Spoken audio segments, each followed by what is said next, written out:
بسم اللہ الرحمن الرحیم۔ السلام علیکم، میں ہوں ناصر نقوی INN کے ساتھ۔ ابتدا رب العزت کے نام سے جس نے جان دی جہان دیا، اور درود و سلام محمد و آل محمد پر جنہوں نے ہمیں علم کا راستہ دکھایا۔ ناظرین کرام، علم و ادب کے حوالے سے آج کل ہم لوگ کچھ کم ہی بات چیت کرتے ہیں، لیکن دیکھنا یہ ہے کہ ماضی میں جو ہمارے علم و ادب کے سرمایہ تھے، ان کے طریقہ کار کیا تھے، ان کے انداز کیا تھے۔ اگر آپ غور کریں تو بادشاہوں کے ایوانوں میں بھی یہ لوگ نظر آتے تھے اور ان کو بڑی اہمیت حاصل تھی۔ آج کے جدید دور میں ذرا کتاب سے لوگ دور ہو گئے، علم و ادب سے دور ہو گئے، کیونکہ جدید تعلیمات زیادہ آ گئیں۔ شاعر حضرات خاص طور پر، ان کو بہت سے ایسے گزرے ہیں جن کو درباری شاعر بھی کہا جاتا تھا، اور اگر آپ غالب کا دور دیکھیں تو غالب اور ذوق آپس میں لڑائیاں اسی بات کی تھیں کہ آپ سوچیں کہ کیا تھا۔ لیکن میں ایک ایسے شاعر کی کہانی آپ کو سنانا چاہتا ہوں جو ان سب سے مختلف تھا۔ اس کا نام تھا محمد اختر۔ لدھیانہ میں پیدا ہوا، ایک غریب گھرانے میں، اور 1929 کا یعنی زمانہ تھا یہ۔ گھر میں اس کے بہت زیادہ غربت تھی، لہٰذا گھر میں جان اور دل اس کا نہیں لگا، لیکن 14 اور 15 سال کی عمر میں شاعری کا اس پر نزول ہونا شروع ہو گیا۔ حالانکہ وہ ابتدائی تعلیم بھی بالکل سرسری سی تھی، بمشکل 7-8 جماعتوں تک اسے ایک خاص استاد کے ذریعے پڑھایا گیا تھا، اس سے زیادہ اس کو نہیں تھا۔ 1944 میں وہ امرتسر آ گیا۔ امرتسر آیا تو اس کی بڑی تعریف ہوئی، اور لوگوں نے کہا ادبی حلقوں میں کہ ایک نوجوان آیا جس کی شاعری بہت اچھی ہے۔ تو اس کا نام کیا تھا؟ ناصر مجازی، لیکن اسے دنیا میں شہرت اس نام سے نہیں ملی۔ بڑے نامور ساغر صدیقی، اور وہ پھر امرتسر کے بعد جب پاکستان بن گیا تو یہاں آ گیا، اور یہاں آنے کے بعد اگر آپ دیکھیں تو 1948 سے لے کے 1952 تک انہیں بڑی شہرت ملی۔ لیکن افسوسناک بات کیا ہے کہ اس نے درویشی میں ساری زندگی گزاری، اور اس کے ساتھ حادثہ کیا ہوا، لاہور کے ادبی حلقوں میں اسے ہاتھوں ہاتھ لیا گیا۔ ساغر صدیقی نظم، غزل، قطعات، ربائی، ہر فیلڈ میں اپنا کام کرنے کے ماہر تھے، اور انہوں نے بڑا نام پیدا کیا۔ لہٰذا فلمی دنیا نے بھی اسے ہاتھوں ہاتھ لیا، اسے گیت بھی لکھائے۔ لیکن غریب گھرانے کا آدمی تھا، اسے 10 روپے اور 20 روپے کا معاوضہ لینے کے لیے بھی دفاتر کے چکر لگانے پڑتے تھے، اور کئی مہینے چکر لگانے پڑتے تھے۔ ہوا یہ کہ ایک دن وہ بیمار ہو گیا۔ بیمار ہوا تو جو قریبی ساتھی تھے انہوں نے اسے پتہ نہیں کس بات کا بدلہ لیا، اس کو زہر کرنا چاہتے تھے، اس کو ایک نشے کا ٹیکہ لگا دیا۔ بخار تو اتر گیا اس کے بعد، لیکن وہ نشے کا ایسا عادی ہوا کہ چرس بھنگ سے نکلتے نکلتے بہت دور تک بات چلی گئی، اور پھر اسے انجیکشن کی عادت ہو گئی۔ میں نے خود دیکھا کہ داتا دربار کے سامنے خالی پلاٹ میں چھوٹی سی جھونپڑی سی بنا کے کٹیا، اس میں وہ رہتا تھا۔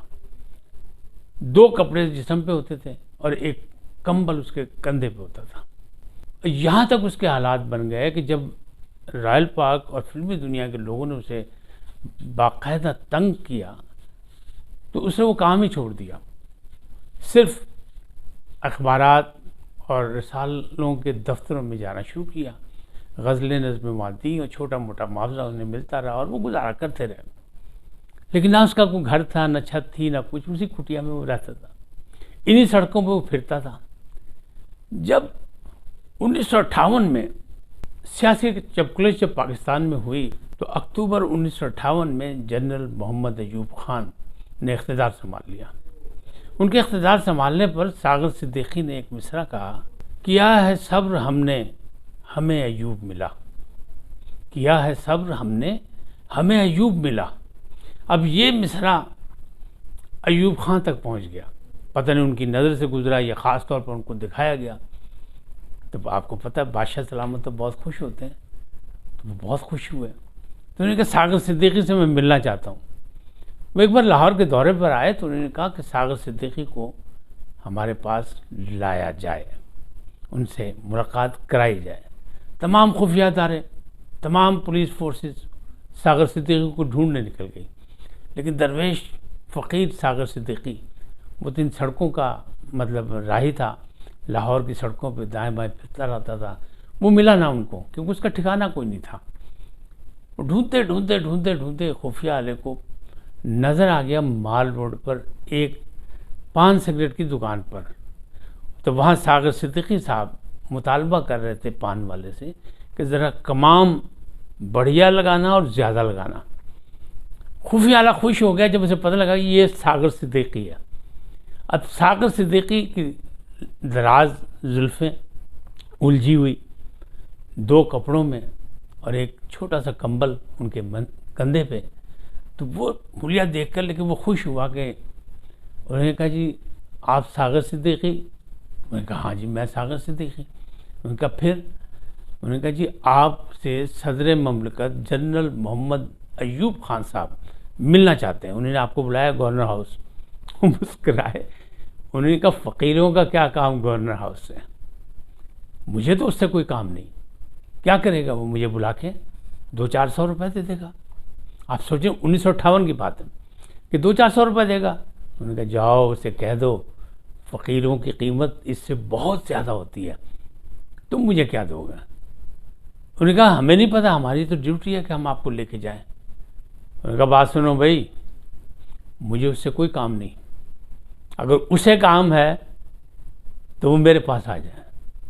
آپ سوچیں ایسے بھی درویش فقیر شاعر گزرے ہیں، جبکہ ایسے بھی شاعر گزرے ہیں جو ایوانوں میں اور درباروں میں اور بادشاہت کے قصیدے گانوں میں کسی سے کم نہ تھے، لیکن ایسے فقیر درویش بھی تھے جنہوں نے ٹھوکر مار دی، اور پھر جب وہ خفیہ والے نے زور لگایا کہ نہیں تمہیں میرے ساتھ جانا پڑے گا، تو انہوں نے مسکرا کے ادھر ادھر دیکھا اور ایک سگریٹ کی ڈبی اٹھائی، اس کو پھاڑا اور کسی سے پینسل مانگ کے، کیونکہ یہ واقعہ دیکھنے کے لوگ اکٹھے ہو گئے تھے، ایک پینسل مانگ کے ایک شعر لکھا کہ ہم سمجھتے ہیں ذوق سلطانی، ہم سمجھتے ہیں ذوق سلطانی یہ کھلونوں سے بہل جاتا ہے۔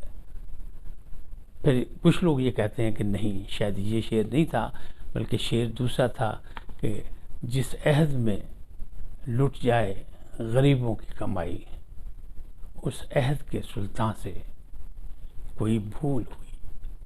اب ان دو میں سے ایک شعر تھا، لیکن آپ سوچیں کہ ساغر صدیقی فقیر درویش اس سڑکوں کا راہی لاہور کے، اور جس کے 6 مجموعے چھپے اس کی زندگی میں، اور اس کو ہاتھوں ہاتھ لیا گیا، لیکن وہ نشے کی وجہ سے، جو کسی دوست نے اس پہ مہربانی کی تھی، وہ ان چیزوں کے چکر میں وہ ایسا مدہوش ہوا کہ 1974 جنوری میں اس پر فالج کا اٹیک ہوا، اور جولائی میں وہ ایک سڑک کے کنارے اس کی لاش پائی گئی۔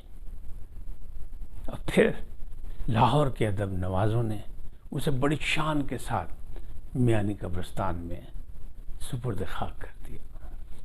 آج اتنا ہی، پھر ملیں گے کسی اور کہانی کے ساتھ، مجھے اجازت دیں، لیکن جاتے جاتے آپ سے ریکویسٹ کہ ان کو سبسکرائب کریں، لائک کریں اور گھنٹی کا بٹن دبانا نہ بھولیں، بلکہ اپنی قیمتی رائے کا بھی اظہار کریں۔ خدا آپ کو خوش رکھے، سلامت رہیں، اللہ نگہبان۔